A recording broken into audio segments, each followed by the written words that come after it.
Late rent isn't a surprise.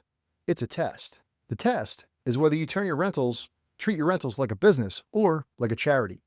If you handle late payments emotionally, you're going to lose control. If you handle them professionally, you protect your cash flow and your authority. Hey, before we get started, let's do that YouTube thing. Like the video, subscribe to the channel, hit the notification bell so you do not miss the next practical real estate training built for serious investors. If you're new, I'm Bud Evans. I'm a retired United States Air Force officer. I'm a retired police officer, and I'm the former mayor of Cinnamints in New Jersey. I'm currently an active real estate investor, focusing on single-family and multifamily properties. I mentor veterans and first responders in real estate, and I have founded a low-cost, investor-focused property management company in New Jersey. Let me break this down step by step. First, set expectations before there's ever a problem. Late rent is usually a systems failure, not a tenant surprise. Your lease has to clearly state due date, grace period, late fee structure, notice procedures, and eviction timelines. Tenants should know exactly what happens on day 1, day 5, and day 10. When expectations are clear, enforcement feels less personal. Second, enforce consistently. If the rent's due on the 1st and late on the 6th, guess what? The 6th is when you take action, not the 8th, not the 10th, not when you feel like it. Consistency builds authority. The moment that a tenant believes that rules are flexible, late payments are going to increase. Third, communicate professionally, not emotionally. No sarcasm, no threats, no lectures. Send a clear written notice. Here's an example. Rent was due on such and such a date and has not been received. As of today, late fees have been applied per the lease, but please confirm when payment will be made. Short, direct, document it. Run it through your property management software or an email.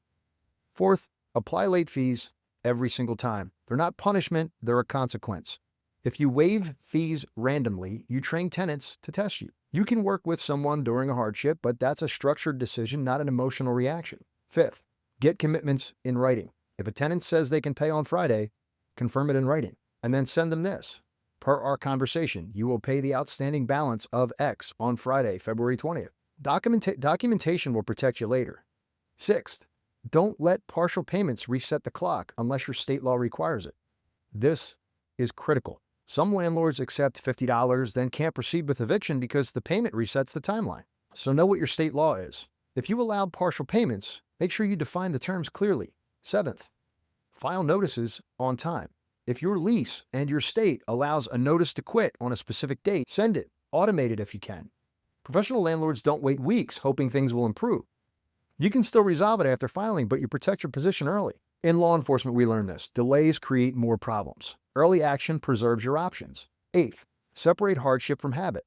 Some tenants hit temporary issues. Others are chronic late payers. Look at their payment history. Is this a one-time event or a pattern? If it's a pattern, start planning for the turnover. Chronic late payers are going to drain your time and your energy. Ninth, protect your cash reserves at all times. You should never rely on one tenant's payment just to survive. Build a reserve that's going to cover at least 3 months of expenses per property. That way you make calm decisions, not desperate ones. 10. Know when to move towards eviction. Eviction isn't personal.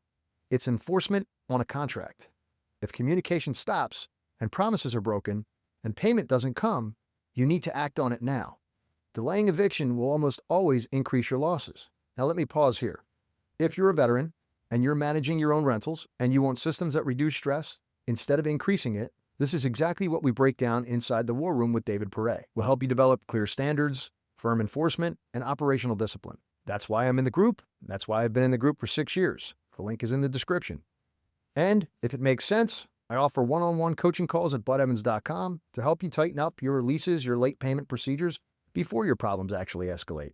Link is also in the description. So let's lock this in with a working checklist. 1. Set clear lease terms for due dates and late fees. 2. Enforce your deadlines consistently. 3. Communicate in writing always and always be professional. 4. Apply late fees every time. 5. Confirm your payment promises in writing. 6. Understand your state law regarding partial payments. 7. Send required notices on time. 8. Identify patterns versus one-time issues. 9. Maintain reserves. 10. Move forward in eviction when necessary and without delay. Late rent does not have to create chaos. Structure and consistency keep your cash flow steady. If this video helped you, do me a favor, like, subscribe to the channel, hit the notification bell, and share this with your friends. Thanks for watching. I'm Bud Evans. Aim high, execute fast. See you on the next one.